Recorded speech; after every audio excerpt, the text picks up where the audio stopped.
So guys, so we'll start shortly. In the meanwhile, just to note that it's a live stream, and we have our awesome team here next to us, which will be able to take your questions live. So feel free to ask the questions in the chat. So some of the questions will be answered directly with the help of our team, and some of the questions we will take afterwards at the end of the presentation.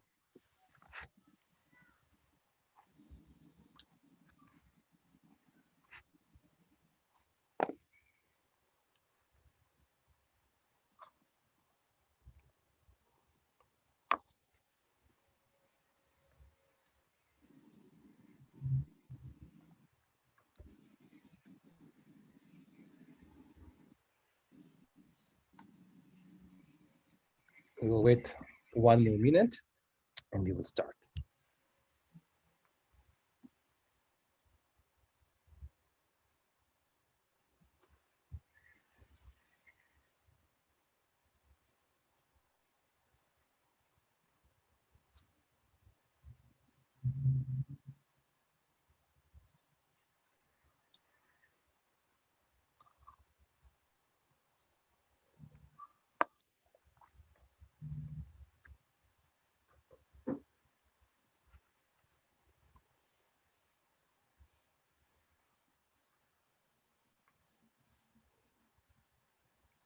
Cool. I think we'll start, and whoever will be late could watch this presentation and this session afterwards in our YouTube channel. So, hi all. Great to see you here, all of you, unless I can see you. But anyway, welcome. My name is Mark, publishing manager at Supersonic. Super excited to be here. It's our second live stream of our Super Monday initiative. A great initiative where we share our knowledge, our insights with you, just to make you smarter, brighter, and just to make your path to your next hit closer. Please feel free to ask questions during the presentation. As I said before, we will try to take these questions live, and at the end of the presentation, we will take the Q&As with the most interesting ones. So maybe would you like to present yourself? Hey man, thank you.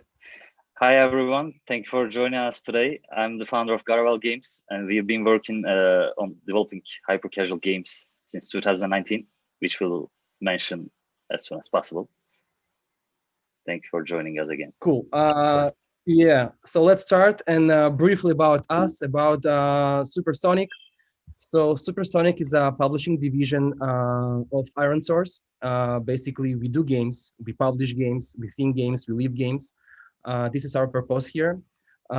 Since our establishment back at the beginning of 2020, we already published 32 games.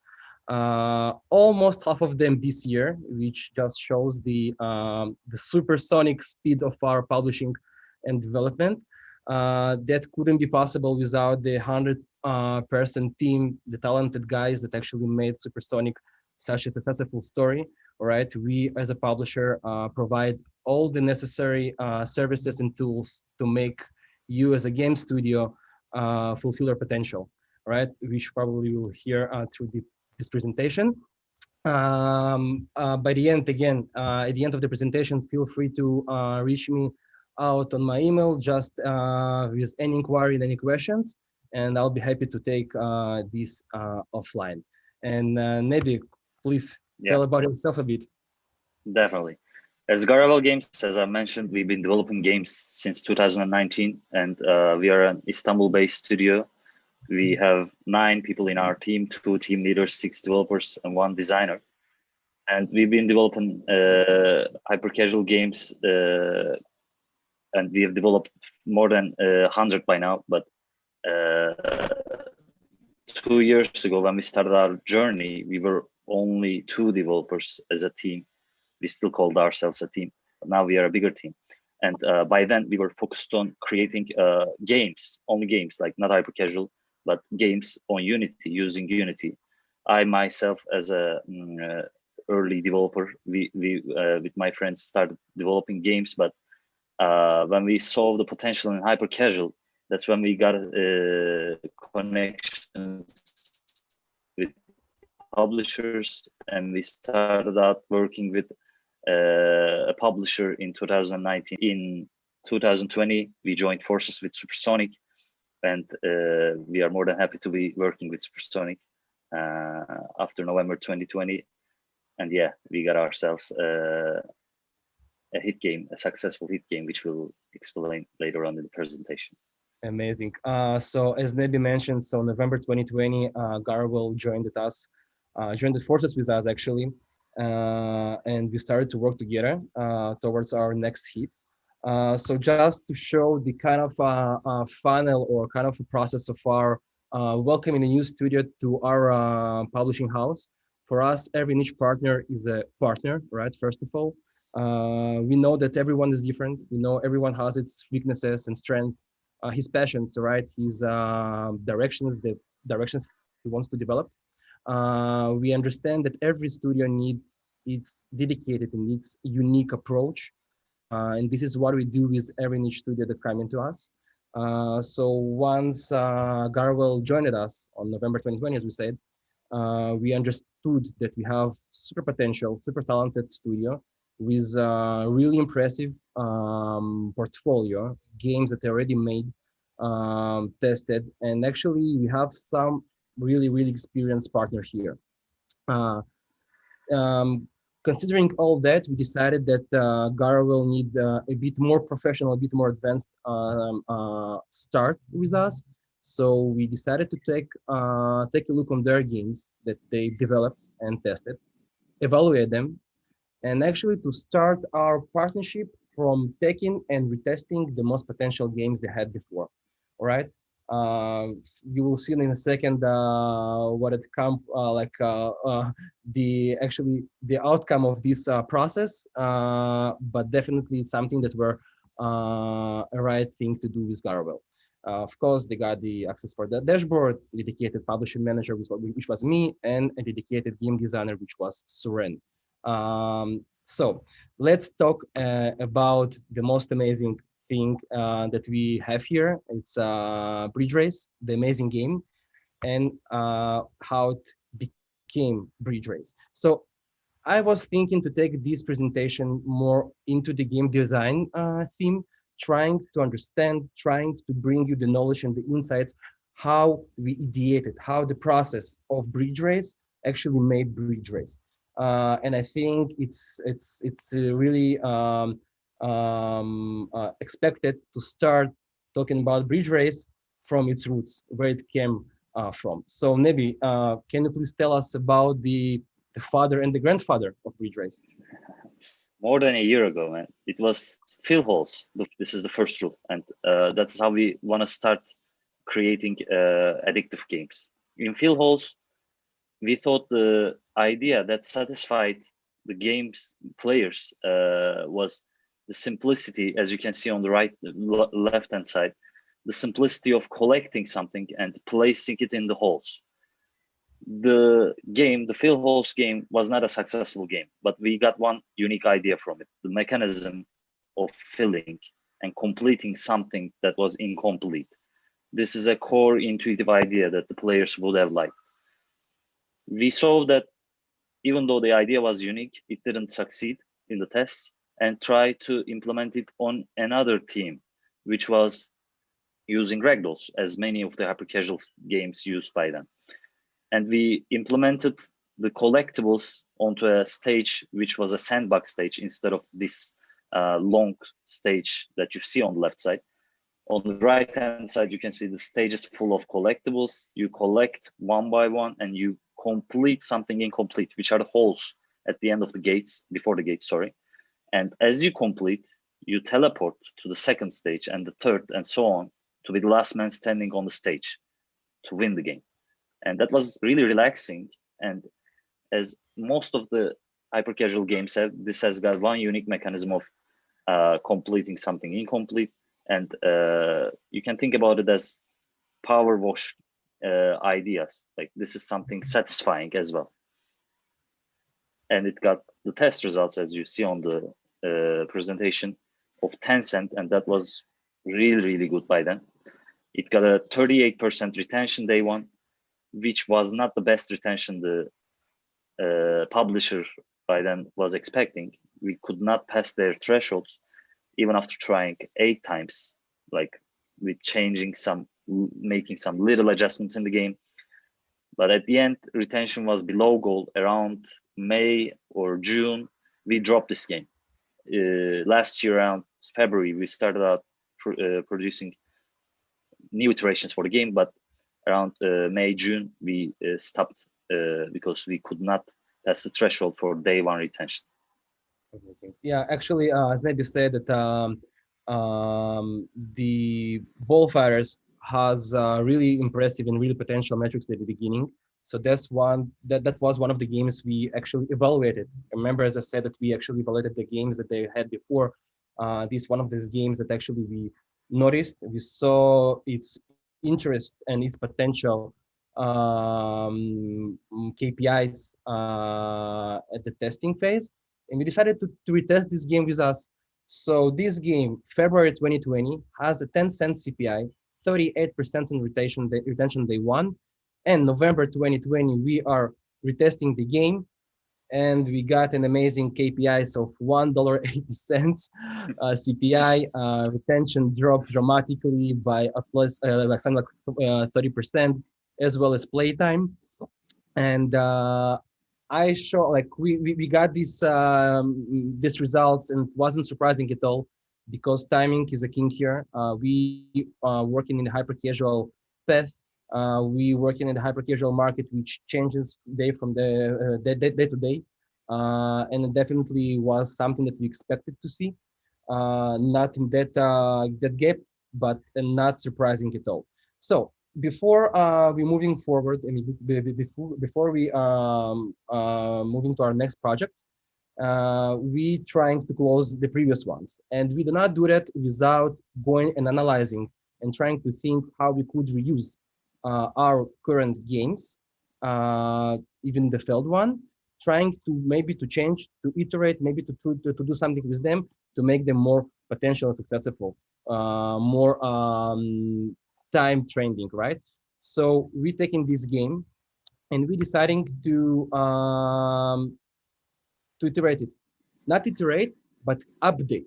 This is the key word here, is trying to take a successful game at the time and adapt it to nowadays to see how we could use trending elements, trending factors, trending mechanics, maybe changing the camera angle, whatever. Something that will make this game fitting the nowadays trends.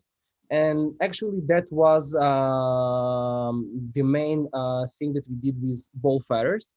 We implemented the brick-shaped collectibles, which were really, really popular at the time. We have, I think, Shortcut Run, and we have these similar games at the time in the top charts. So we saw that bricks are super trendy, are super visually familiar to our audience, as well as dynamic growth. So Nabi told me before that actually at the Bullfighters, they have like a limit of 8 balls. So you couldn't collect more than 8 balls. So we understood the freedom that we could give to the player to collect as many as possible and distribute as many as possible, which is really, really important point here, was giving the player this freedom to play as you want. Same thing about passing A to B means that at the Bullfighters game, we see that once you actually filling the holes, you kind of teleporting to another island, right? While at the game, which eventually called Bridge Race, we tried visually and technically keep the player engaged, all right, through the islands. That gave the feeling of continuous participation in the game. Eventually, we changed the game because it was a different game, and it called Bridge Race. And maybe am I like missing something here? Maybe you want to add me something? No, everything is perfect. Like as you mentioned, the most important change in the game was changing the teleport mechanism to bridge mechanism by basically putting railings next to the holes.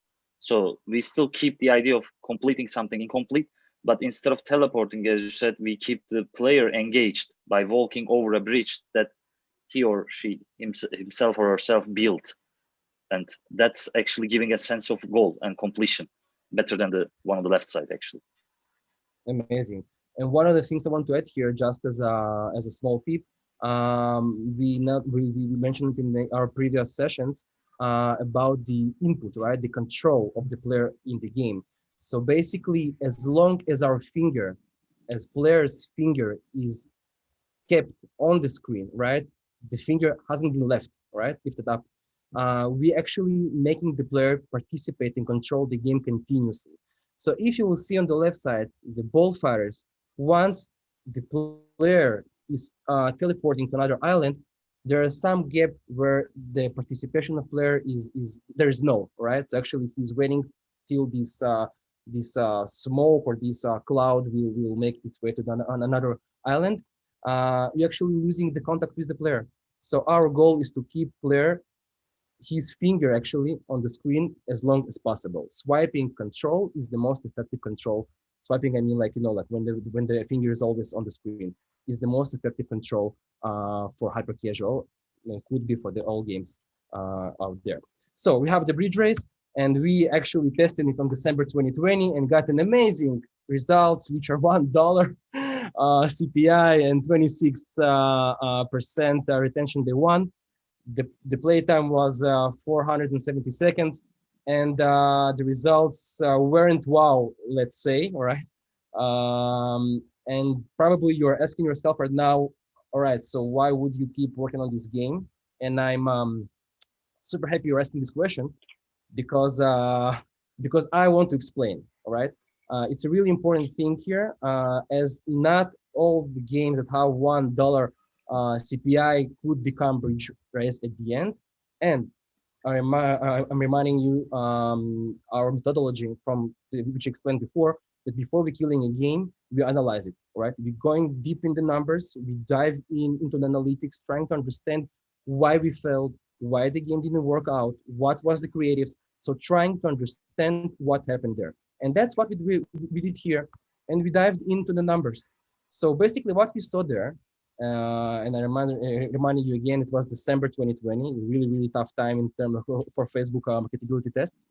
So we saw, first of all, that we saw that the CPMs cross-platform, cross-market are super high. So this time of the year where people buying vacations, buying presents to their families. So we are actually presenting and trying to advertise our game along with shampoos and vacations and tower tiles. So it doesn't matter. So we have huge competition, all right, in Facebook. So we saw that the CPMs were too high, all right, and the CPI could be affected by those high CPMs. We saw, beside that, we saw that we have a really good audience breakdown, which shows some potential in terms of scaling in the future. As well, we saw a positive in-game metrics, and I want to explain one more thing with all due respect to Garawell. Uh, no doubts about their professionalism, but the game, exactly this build that was released to the store, has a lot of bugs, all right? The version that people downloaded to their phones has a lot of bugs, and it crashed sometimes. I cannot remember exactly, but the metrics of this game are definitely impressive considering the playability of the game we had, all right? So we added to our consideration as well. And last but not least is we love the game concept. So I remember one day we just had a call with Nebi, and he said, like, Mark, like, this game is gonna be a hit. Like, I dreamed about it. It was like I have a dream thing, right? I actually Uh, had a dream, by the way. What game? Because we love the concept. As you say, it's like you feel it. That's a new game in the market, because not every time you see different games. Sometimes we see copycats. We see a new idea that's a copycat, 90% copycat of another idea. This game still has maybe trends taken into its mechanism as well. But we see that it's got a potential of making a new hit in the market because it's a new, unique, and fun to play idea. And that's, yeah, the word, fun to play. That was a fun to play game. Totally, totally. So considering all that, we are deciding not to put any efforts in this game, and this is really important to notice, to note that we didn't put any efforts, any time development. We decided just to retest the game as it is with the same creatives just after the holidays. And it was, I think, November, right, December 14th, all right? By the way, the graph down the below, you can see that actually we saw a decreasing CPI trend, which is really important to consider as well. That we saw that actually we have $1 CPI, but it could it always kept to decreased through the time, which was indicator of some interest and some learning optimization from Facebook. We deciding to retest this game few weeks after the holidays. And actually on January 2021, just after the holidays, we're retesting this game and we got these metrics, which are 40 cents CPI, the same in-game metrics, basically the same decreasing CPI trend. And we said, all right, there's something here. Actually, there's nothing to add here because it was so clear to us that timing is a king. As we said that, timing could impact your game. The CPI could increase from 10 cents to 1.8. At the same hand, on the other hand, actually, it could decrease from $1 to 40 cents. Again, it's not a matter of magic. It's not a matter of just randomity. There is some logic behind it, right? And we were lucky to identify this logic, right? So we have a game that shows some potential metrics, still far away from being like a hit game, and we deciding to put dedication, like to dedicate our efforts into iteration and trying to change, iterate, update, upgrade the game, and see what we could do there. And I think this slide is one of the most interesting here because this is the main change that has been made in the game, all right, in terms of turning it from basically from bridge race to stair race, but no one knows. But maybe would you like to say a few words about it, about the iteration, about the game design aspect here? Sure. Actually, once we changed it to a breach mechanism, we actually made a big change, a huge change from teleport mechanism. But it wasn't stopping there because we had to, as you said, fix some bugs, optimize the game. As you can see, this is not a very simple development idea. The execution of the idea is actually a rather complex one compared with other hyper casual games because there are AIs which should compete against you, against a real player, which should not be so difficult, but which should not also be so easy to play with. And first thing I can say is that upon Suren's suggestion, Supersonic's game designer, that was a really great suggestion, we changed the bridges from straight ones to higher ones. So from first stage to the second, in the sure, man, go ahead. No, please, sorry, I'll talk with you, please. Okay, in the left hand side, you can see that the stages are on the same elevation, meaning that you pass from one to another on the same path. But in the second one, upon Suren's suggestion, we moved the second stage and the third stage upwards, and that way you would get a sense of not seeing something, and you would try to achieve progress through the stages by being curious about what's there in the second stage and getting high, like not in that sense, but getting higher in the stage is actually really a fun game mechanism because you are intuitively seeing that you are succeeding something as in comparison with staying still on the same platform. Just one note here, just for you guys. Imagine to yourself that you are playing on the left screen and you see your opponent actually on the last island. You actually realize that you are lost, right? That's it, the game is over. Imagine to yourself that you are playing on the right side, on the right gameplay, and you have no idea what's going on up. So trying to hold and trying to hold the player as long as possible and playing, having this hope, this intrigued what's going to be next. It's a really, really important thing that could impact your progression feeling and retention. Please, maybe. All right, man. About the other feedbacks, coming back to the basics, like this 26% retention day one and the lower playtime, these are all the strategies that we as a studio also thought about. Brick strategy, adjusting both camera, new themes, UI. We discussed them internally and we discussed it with Supersonic. And upon discussions, we always knew that we would have to develop these parts of the game as well after getting a good CPI, which actually eventually we got.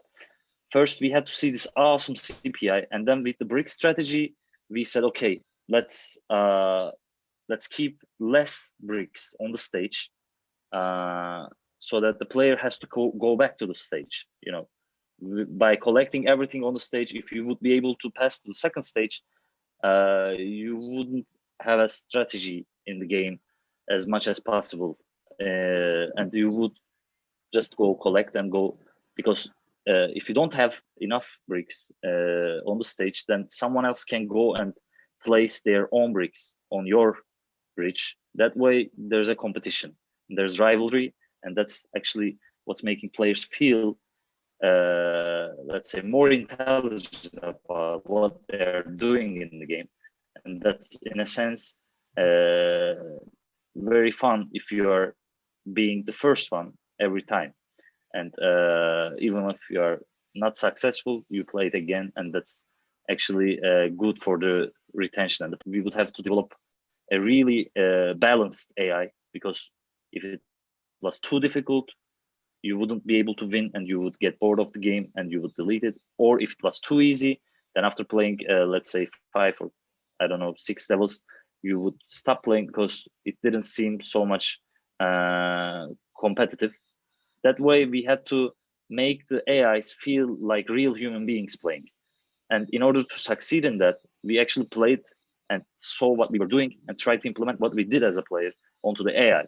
One of the examples in that, many examples are out there, but as a player, after collecting bricks, you would have to wait a bit to decide on which part of the stage you are going to go. So we added a delay mechanism in the AI to do that, and so on and so forth. About the camera adjustment, obviously that was something we would have to be careful about. Not too much zoomed in, not too much zoomed out. We would have to, place it so that the player would both see surrounding area, not whole stage, but at the same time be able to collect and place the bricks as good as possible. New themes, we have added a lot of themes, a lot of UI elements, and right now I can say that we've got 1,400 stages in the game, different levels in the game. Right. Amazing. There are a lot of stages, and we changed the shapes. We added new mechanisms like sliders instead of bridges, and I can say that in the beginning the game was really raw, but at the end, when we come to this day, the game ARPU has changed to double or more, triple times, and that's because of the sleepless nights we had as a team. Thanks to my team developers, everyone watching us. We worked really hard to achieve this success. Actually, I just need to say something. Like when me and Abby talking about games, we just forget about time, and we are kind of running out of time. And I hope you guys enjoying all the insights you're hearing right now. I will try to run right through the presentation to make it much faster. Anyway, if there's any questions, anything that you want to ask, please write it down right now, and we'll try to elaborate on it a bit later. Anyway, we could speak about the iterations, about the ideas, about the logic behind bricks and stairs and bots, like forever. It really has like a really deep and a lot of work behind it. But let's move on and trying to leave about to keep time for the Q&As at the end. Cool. So just to show you how the evolution of the creatives went from 41 cents to 21 cents. So actually switching the gameplay from flat environment to scaling up environment to going high environment. maybe a bit environment like a theme, which you have like the city and you have like this island feeling. All those reduce the CPI by 10%, but not more. And I want to say a few words about the winning creative that we had. So basically, there's several types of creatives that should serve the game. So there's games that bring some innovation to the market, right? They bring some new mechanics. They bring something, something that people doesn't familiar with, right? At that direction, in that niche, we will always will need to highlight the mechanic itself, not to distract the person with themes, with skins, with city environment, as we see in the middle creative. So Bridge Race brings some new stuff, bringing some new ideas, some new approach in game design, right? Mixing several mechanics and several subgenres at one, IO and runner kind of, right? So we wanted to focus directly on the mechanic itself to show the win-lose situation. Super universal setup, like stickmans, the colors black, red versus blue. You see, you understand that you are playing versus someone else. Everything is super clear, right? Um, um, Not as we saw in our previous creatives, actually highlighting the mechanic and the gameplay, we were able to reduce the CPI to its patent, like to this benchmark that allow us to go to soft launch. Along the way, right, we have like iterations and we try to change the game, you know, as Nebi say about the bricks and bots. We did these updates, which together with the creative, with the marketability, allowed us to move to soft launch. And soft launch is something that we are actually trying to focus at and making the game not only to be joyful, not only to be interesting and hooking, but promise and guarantee that it's gonna make some profit for its developers and for us. So basically, the dynamics and the balance between joyful and interesting game, really potential in-game metrics, and the ads tragedy, which need to be supported by the game, all right? It's a really, really sensitive balance. We need to understand how much and how many interstitials and ads we could push in the game to the player so those won't leave and those who will leave won't impact the ARPU. So the game here is about to keep the joy and the interest in the game, but at the same time, not forget that the game must provide profit. All right.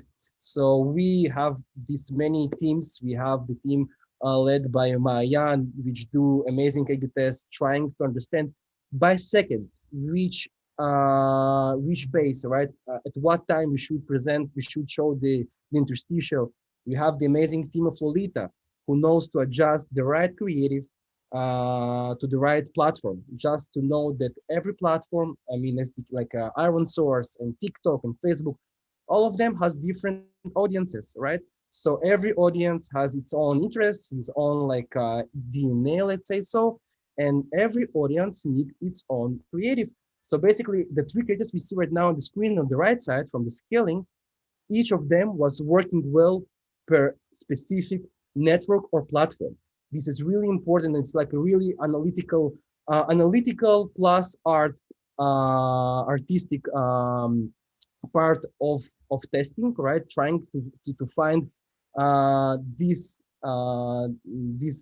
ad that will enable us to scale enormously. And actually, we made a great job here together with the endless and nightless, right, sleepless nights Sleepless. of Garawell team, which were working like really like so much. And team of Supersonic trying to bring all this together to make this game scalable and profitable, which was really important for both parties. And yeah, I think all of you know the outcome, most downloaded game in Q2, and we have some room to grow.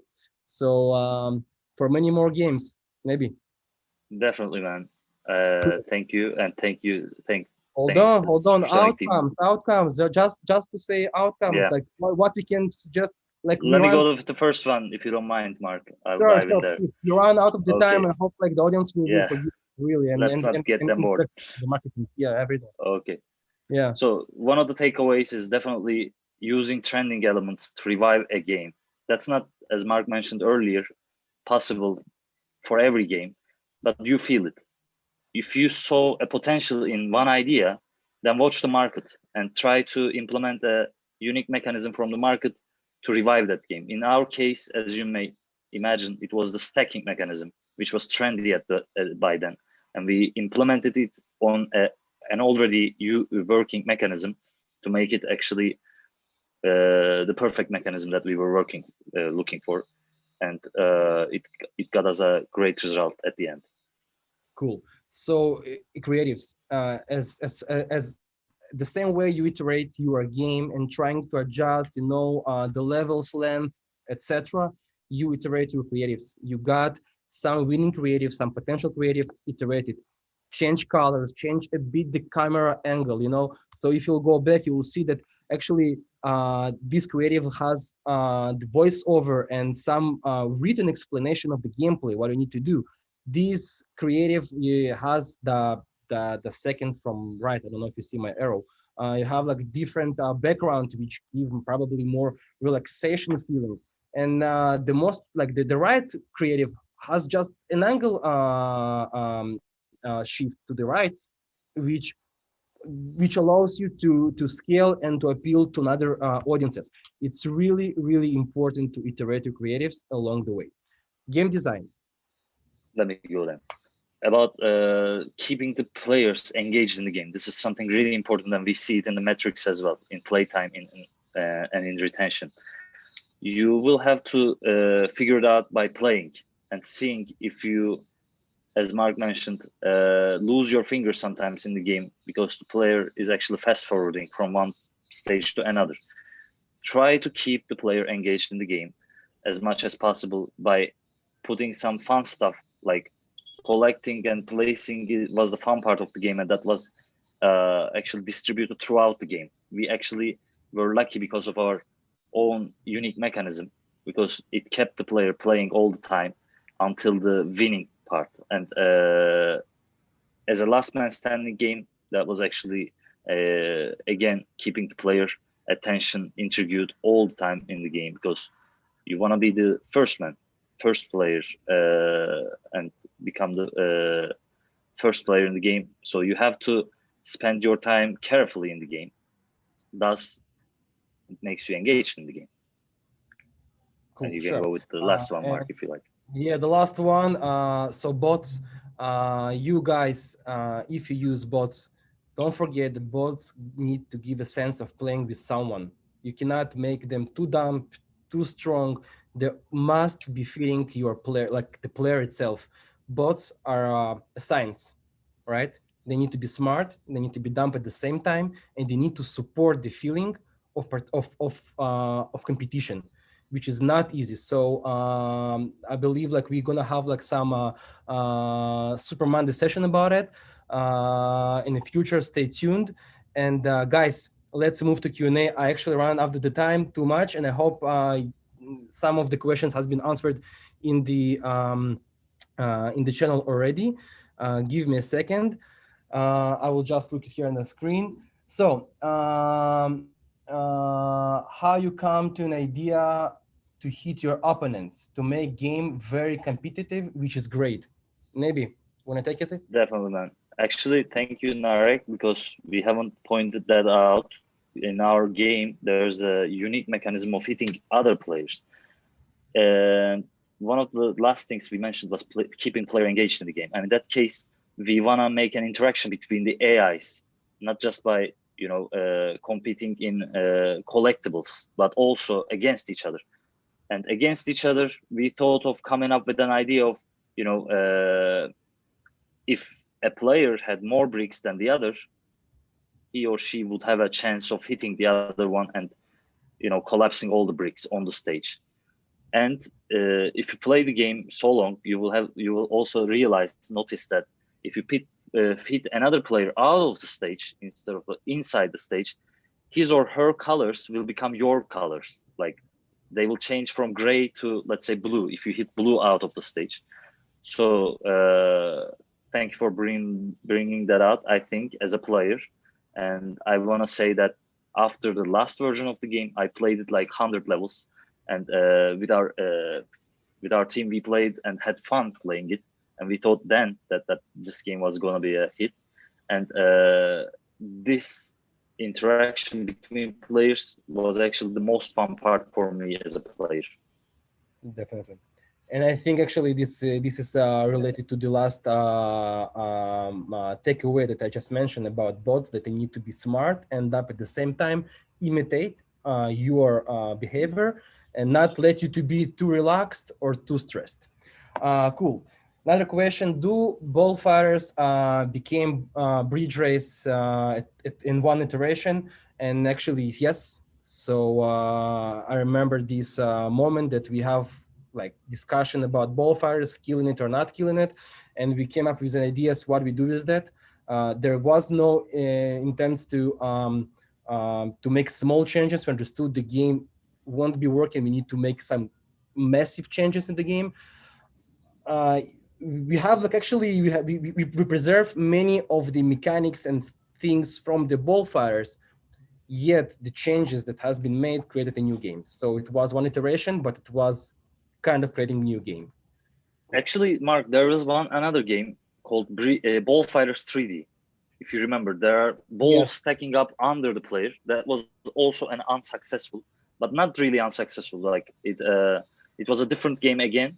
But yeah, as our anonymous attendee has asked, we have tried many times to come up with iterations on Ball Fighters. We didn't kill the idea immediately, as you can see. It's after 1 year we made it a hit game actually. Cool. Guys, actually, I was thinking, like, I think that we took this when I speak about games, I speak too much and I speak too long, and I would love to answer all your questions. So please feel free to reach me out on mark@supersonic.com. I will definitely take my time and answer your questions. We'll do it with a passion, right? So don't worry of me not replying or answering that.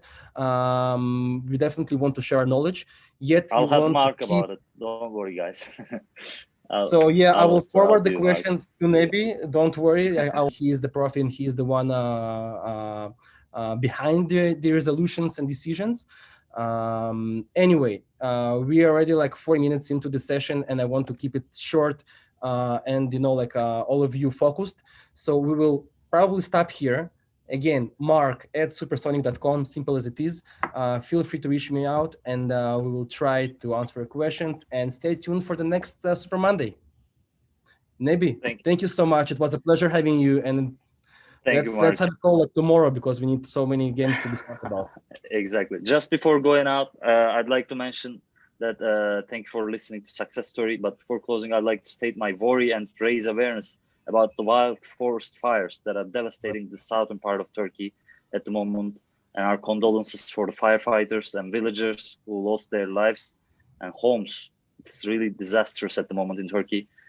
Say our prayers for them. Yeah, Thank you for definitely. listening. It's covered all around the world, and we pray for the people in Turkey.